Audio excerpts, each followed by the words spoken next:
The night was heavy with tension. Jesus had been praying alone in the Garden of Gethsemane, his face etched with sorrow. Peter, pacing nearby, could sense something ominous in the air. Why was Jesus so quiet, so resigned? Peter, ever the man of action, had sworn to defend his master. But how could he protect Jesus when the weight of impending doom seemed to hang over them all like a storm about to break? The darkness in the garden mirrored the confusion in Peter's heart. Did Jesus really need protecting? Peter had seen him calm storms, heal the sick, even raise the dead.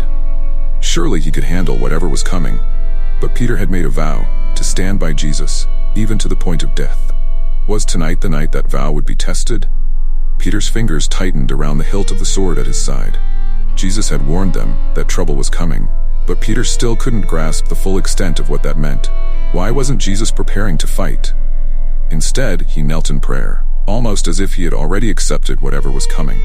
Peter, on the other hand, felt every muscle in his body tense with the need to do something, anything to stop what he feared was coming. But what could he do if even Jesus seemed to accept defeat? Suddenly, the sound of approaching footsteps broke through the quiet. Peter froze, his heart pounding as the flicker of torches illuminated the night. Was this it? The soldiers had come, led by Judas, the betrayer. Peter's pulse quickened, and he instinctively moved closer to Jesus. His grip on his sword tightened. Surely now was the time to act, to protect the one who had done so much for them all. But what would Jesus do? Judas approached Jesus, his face cold and unreadable. The kiss of betrayal that followed was swift and sickening. How could he? Peter's blood boiled as he watched one of their own hand Jesus over to the soldiers. This was the moment. Peter's body surged with adrenaline, his loyalty to Jesus pushing him into action. If no one else would defend him, Peter would. And without waiting for a signal, Peter drew his sword. As the soldiers moved toward Jesus, Peter sprang into action. His sword flashed in the dim light, striking the closest target, Malchus, the servant of the high priest.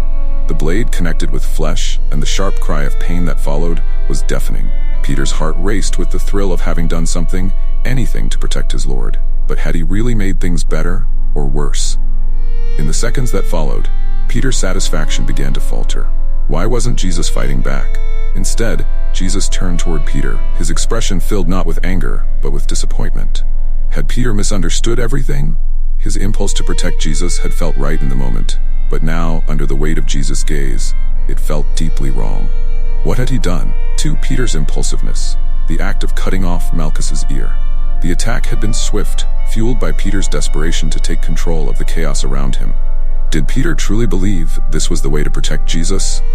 His loyalty had driven him to violence, and for a fleeting moment, he had felt victorious. But as Malchus screamed in pain, the gravity of his actions hit him. Was this really what Jesus wanted? Peter's sword had drawn blood, but it didn't feel like a victory. The clang of the sword echoed through the garden, but the silence that followed was suffocating. What had Peter expected to happen? Surely he had thought that defending Jesus would be met with approval. But instead, he was met with a firm rebuke. "Put your sword back in its place," Jesus said, his voice filled with authority and sorrow. "For all who draw the sword will die by the sword." Matthew 26:52. Peter's heart sank. Peter's breath came in short, sharp gasps. How had he misread the situation so completely? His hand, still gripping the sword, felt cold and heavy. He had acted without thinking, relying on his instincts rather than understanding the greater plan at work. Was violence ever the answer in the kingdom Jesus had been teaching them about? In the heat of the moment, it had felt right. But now, it felt like a monumental mistake. The sight of Malchus writhing in pain on the ground brought everything into sharp focus. Had Peter just made everything worse? His need to defend Jesus had backfired, and now an innocent man was lying at his feet, bleeding. Was this how the Messiah's followers should act, like soldiers, not disciples? The shame hit him like a wave. In trying to be a hero, Peter had only made himself the villain. Peter, always the man of action, had acted on impulse. Again, he had rushed to protect Jesus, but had failed to see that Jesus didn't need defending. Why hadn't he listened? Jesus had never once preached violence as the way to solve anything. But in Peter's confusion and fear, the sword had seemed like the only solution. Now, standing in the aftermath of his rash decision, he could only feel regret. The weight of Jesus' disapproval hung heavy in the air. "Shall I not drink the cup the Father has given me?" Jesus asked, John 18, verse 11. Peter didn't have an answer. His chest ached with the realization that he had misunderstood everything. What did Jesus mean by the cup? Peter had been prepared to fight for Jesus, but now it seemed that Jesus was prepared for something far more difficult: surrender. Had Peter just gotten in the way? Malchus's cries of pain were growing quieter now, but the damage had been done. Was this how Jesus' final hours would be remembered? As an act of violence, a betrayal of the teachings he had spent so long imparting to his disciples? Peter had acted on instinct, but now he was beginning to see the cost of his rashness. Was there any way to undo the damage he had caused? And then, in the midst of the chaos, Jesus did something unexpected. He reached out to Malchus, touching the place where Peter's sword had left its mark. What was Jesus doing? In the middle of his own arrest, Jesus paused to heal the man Peter had wounded. How could he offer mercy to the very people who had come to take him away? Peter's heart broke as he watched the miracle unfold before him. 3. The pain of Malchus, the wounded man. Malchus had been following orders, a simple servant tasked with helping arrest Jesus. But he hadn't expected to be caught in the middle of a violent clash. What had he done to deserve this? The pain was immediate and blinding as Peter's sword severed his ear. Malchus stumbled to the ground, clutching the side of his head. How could everything have gone so wrong so quickly? He had never anticipated being attacked. As he knelt on the ground, blood pouring from his wound, Malchus felt a rush of fear. Would this wound be the end of him? He had come to arrest a man who was supposed to be a threat, but now he was the one whose life was at risk. What kind of followers did this Jesus have? They spoke of peace, but it seemed their loyalty could turn violent in an instant. Was Jesus a threat after all? The pain radiated through his body, but there was something else: confusion. Why had Peter attacked him? Malchus was unarmed, not a soldier, just a servant. He hadn't expected to be on the receiving end of this kind of violence. What kind of man was Jesus that his followers would be so willing to shed blood? Fear and anger coursed through Malchus as he struggled to comprehend what had just happened. His hand pressed tightly against the side of his head. Malchus could feel the warmth of his own blood soaking through his fingers. Would he lose his life over this? He had come to the garden expecting to witness the capture of a troublemaker, but now he was the one lying on the ground, broken and bleeding. Was this the price of serving those in power?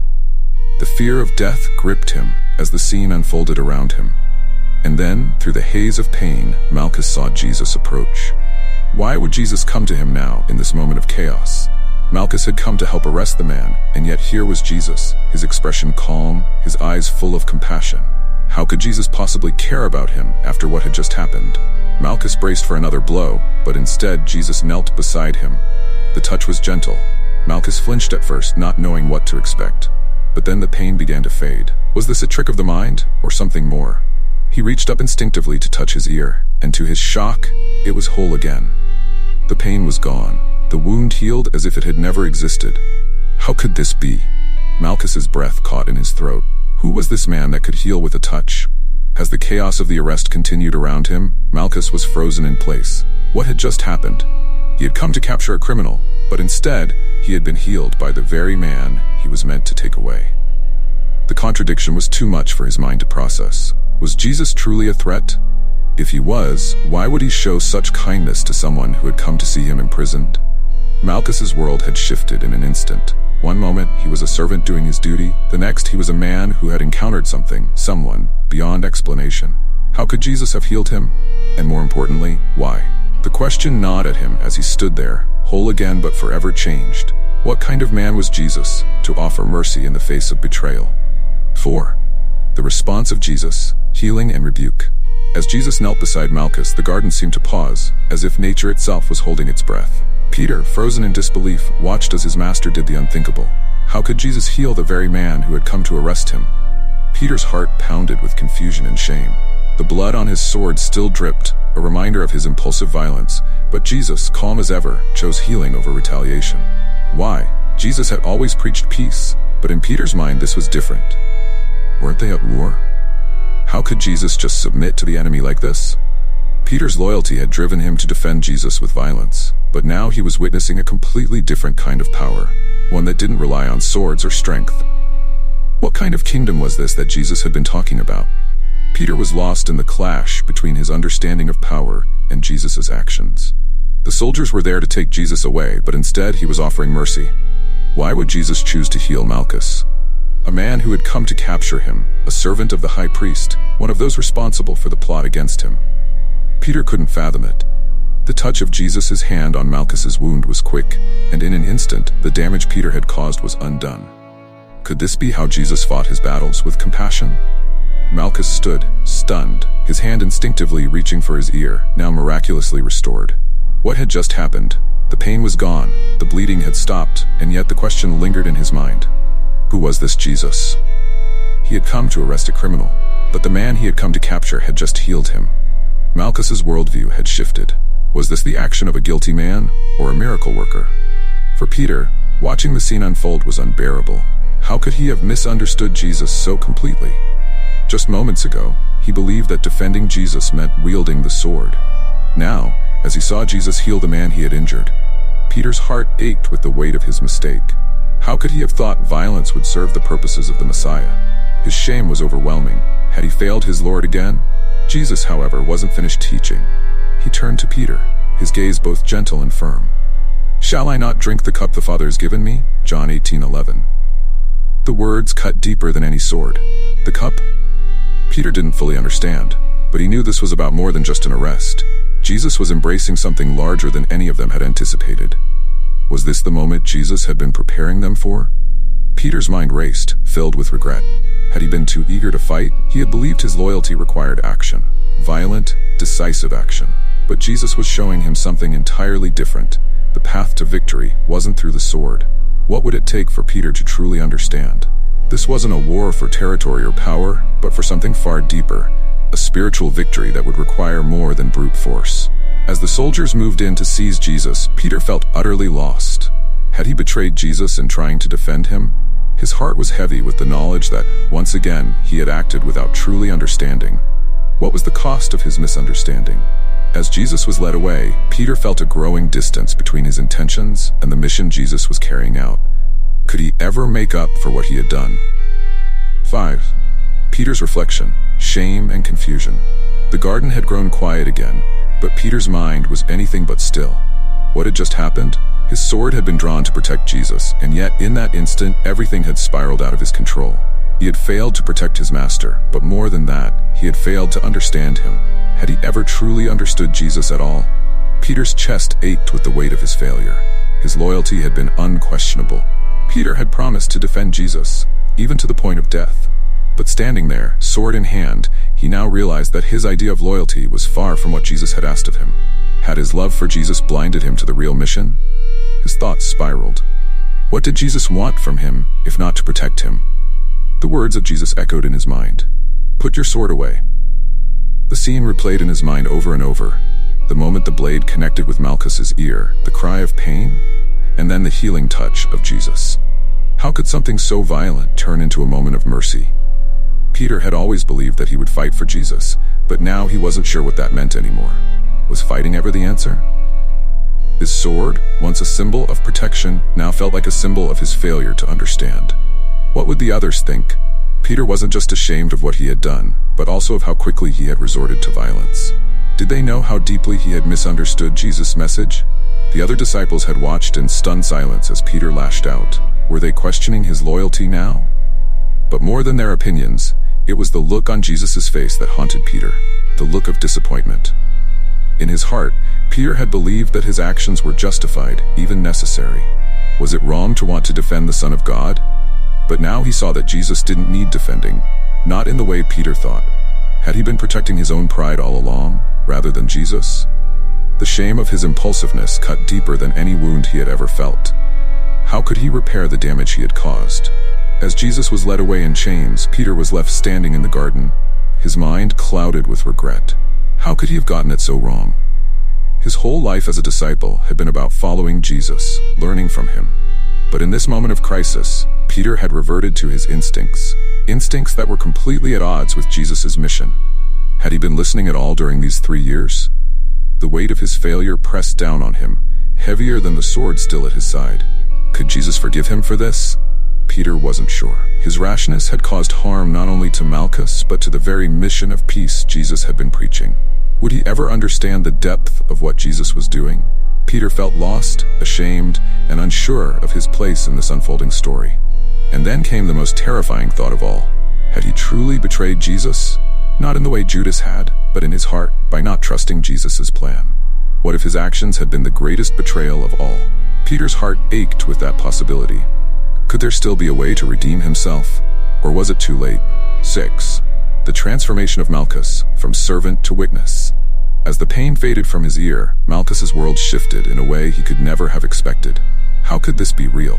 One moment he had been writhing on the ground, bleeding, and the next, he was whole again. The touch of Jesus had restored him, but it had done more than that. It had opened his eyes. Who was this man that healed his enemy in the midst of chaos? Malchus's mind raced with questions. He had come to arrest a criminal, a man condemned by the religious authorities. But the man standing before him didn't act like a criminal at all. Why would Jesus, in his final moments of freedom, choose to heal someone who had come to do him harm? Malchus had witnessed power before, but never like this. Was this mercy?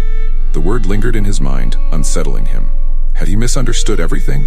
The other soldiers moved quickly to bind Jesus' hands, their focus on the task at hand.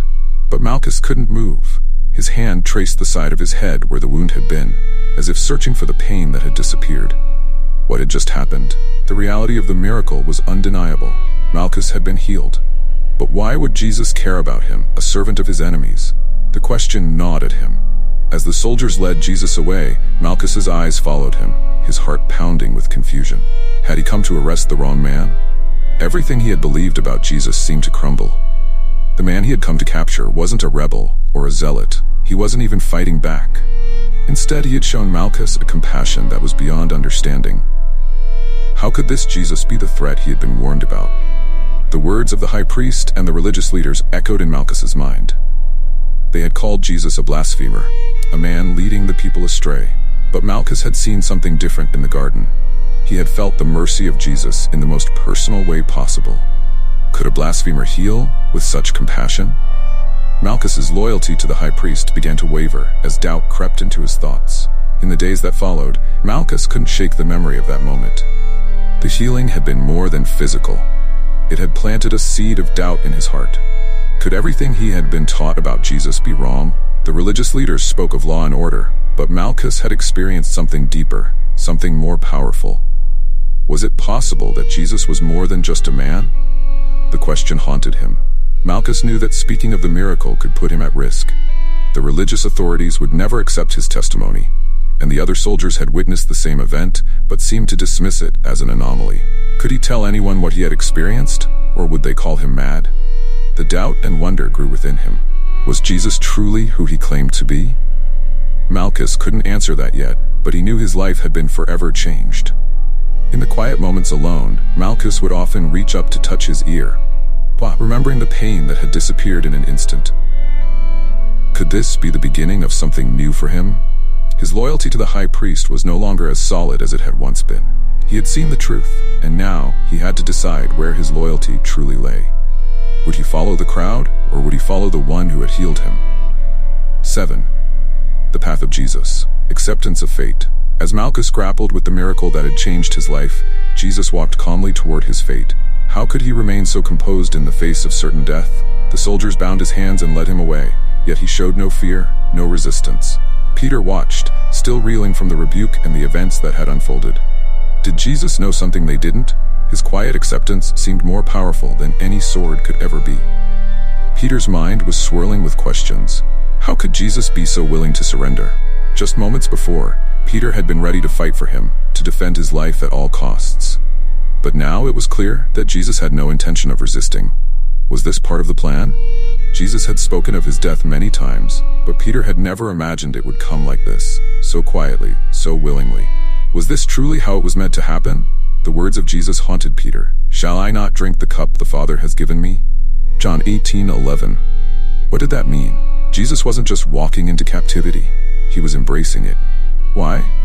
Peter had believed that Jesus would establish his kingdom by force, by overthrowing the oppressors. But Jesus was showing them a different path. Could it be that his kingdom wasn't about power at all? Peter's world was unraveling. As the soldiers took Jesus away, Peter felt powerless. How could he protect Jesus if Jesus didn't want protection? Everything he thought he understood was crumbling. Peter had always been the one to act, to lead, to fight. But now Jesus was showing him that the greatest act of power wasn't fighting, it was surrendering. How could surrender lead to victory? The question gnawed at him, but Peter had no answers. The other disciples were scattered, fear written across their faces. What would they do now? Jesus had been their leader, their Messiah, and now he was being led away like a common criminal. How could this be part of the plan? They had all expected a triumphant moment when Jesus would reveal his power, but instead, they were watching their Lord willingly walk into the hands of his enemies. Was this the end of everything? As Peter followed at a distance, he struggled with the weight of his emotions. He had sworn to defend Jesus, yet his actions had only led to harm. Had he failed beyond repair?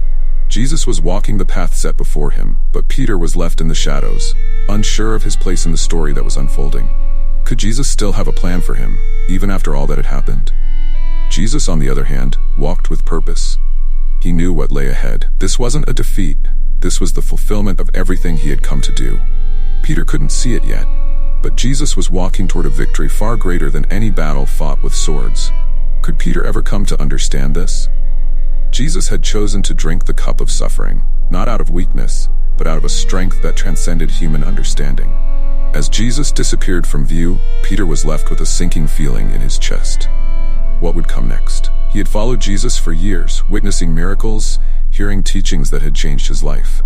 But now, as Jesus was taken away, Peter felt as if he had lost his footing. Could he continue to follow a path he didn't understand? The road ahead was uncertain, but one thing was clear: nothing would ever be the same again. 8. The kingdom of God is not built by force. In the days that followed, Peter's mind wrestled with everything he had seen. How could Jesus' kingdom ever be established without force? The image of Malchus, healed by the very man he had come to arrest, lingered in Peter's mind. Was this the true nature of Jesus' power? Mercy, not violence? The answer eluded Peter, but it was clear that his understanding of Jesus had been incomplete all along. What did Jesus really mean by the cup? Peter had always believed that strength was the way forward, that Jesus would overcome Rome and the religious leaders by sheer power.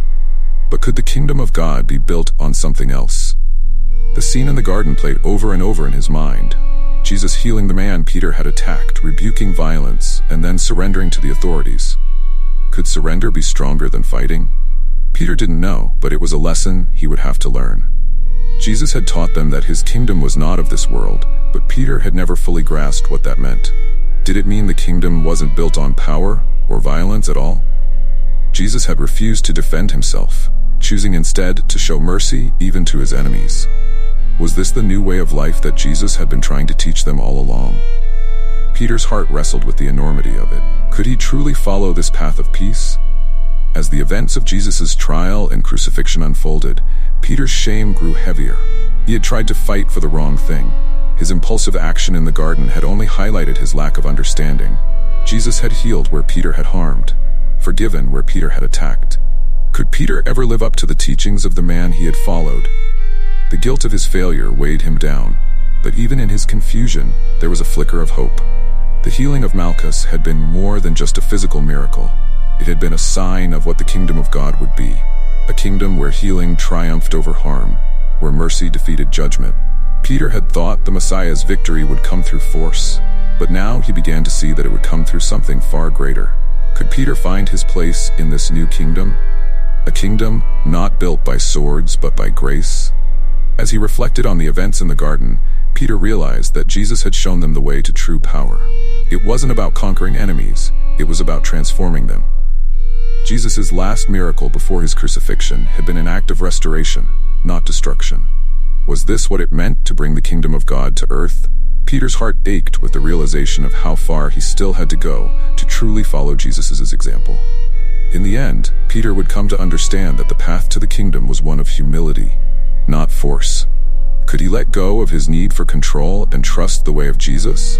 It was a journey that would take time, but the seeds had been planted. The kingdom wasn't about winning battles, it was about healing, restoration, and peace. Could Peter embrace this new understanding of power? As the days turned to weeks, Peter would witness the greatest act of mercy the world had ever known, the crucifixion and resurrection of Jesus. Could he too rise from the shame of his failures and follow in the footsteps of his Lord? Peter's heart was heavy, but he knew that his journey wasn't over. Would he choose to fight again, or would he choose to heal? The answer would shape the rest of his life. Peter's story reminds us that even the most devoted followers can misunderstand the heart of God's mission. What about you? Have you ever acted out of impulse or fear, thinking you were doing the right thing, only to realize later that you missed the true path? What does it mean to follow Jesus' way of peace, healing, and mercy? Let Peter's journey challenge you to reflect on your own actions and choices. How do you think Peter's story relates to your own life? Have you ever struggled with letting go of control and trusting God's plan? Share your thoughts below, and let's explore what it means to build a kingdom, not by force, but by grace. Don't forget to subscribe for more stories that inspire, challenge, and deepen your faith. What will you choose, violence or healing? Let's continue the conversation in the comments.